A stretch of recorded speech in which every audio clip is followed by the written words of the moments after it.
Le code que nous avons fait dans la vidéo précédente est loin d'être parfait. En l'occurrence, nous avons de nombreuses erreurs de découpage. Et dans Unity, une façon simple de découper nos composants est de se baser sur le modèle de la robotique. Et dans ce modèle, il y a 3 types de composants, à savoir les senseurs, les actionneurs et les contrôleurs. C'est aussi ce qu'on appelle l'architecture Sense Compute Control.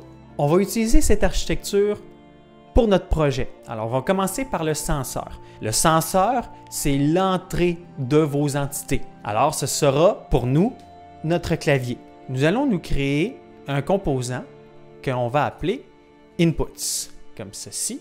Voilà.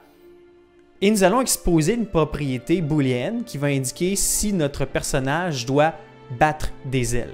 Public, bool, flap, provient de input.getKeyDown et le keycode, ça va être keycode.space, comme ceci.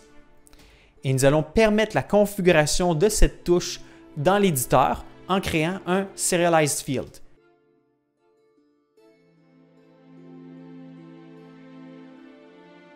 Alors ça, c'était notre senseur. On a à présent besoin d'un actionneur. L'actionneur, c'est ce qui va permettre à notre oiseau justement de bouger. C'est ce qui va faire le mouvement de notre personnage. On va se créer un composant flap mover comme ceci, qui va exposer qu'une seule méthode s'appelant flap et qui va donner une impulsion à notre personnage vers le haut. C'est très similaire au code qu'on avait fait dans la classe Player, donc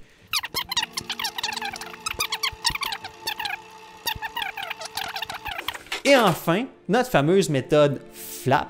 Alors, public void flap et nous faisons rigidbody2d.velocity est égal à flap force. Il nous reste unenable puis undisable pour permettre d'activer et désactiver notre composant.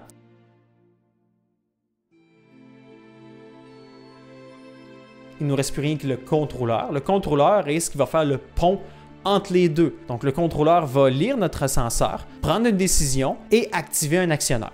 On va aller dans la classe Player et on va faire quelques modifications. Vous allez tout enlever, comme ceci, et on va aller chercher les deux composants, à savoir notre senseur et notre actionneur. Alors, private inputs, comme ceci, private flap mover, comme ceci, méthode awake comme ceci. On va utiliser getComponent pour aller chercher nos deux composants, notre senseur en premier, notre actionneur en deuxième, comme ceci. Et dans la méthode update, private void update, si le joueur demande de battre des ailes, alors nous allons actionner notre actionneur avec la méthode flap, comme ceci. Ça, c'était tout le code qu'il nous fallait pour l'instant. Nous pouvons retourner dans l'éditeur et modifier notre personnage. Dans Player, on va rajouter un composant Inputs, comme ceci, et on va rajouter un composant Flap Mover, comme cela.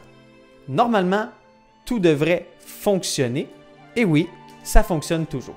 Vous pouvez très bien appliquer ce système pour l'entièreté de votre projet. Dans la prochaine vidéo, ce que nous allons faire, c'est que nous allons améliorer la gestion des entrées en utilisant le Input System de Unity. On se revoit tout à l'heure. À plus!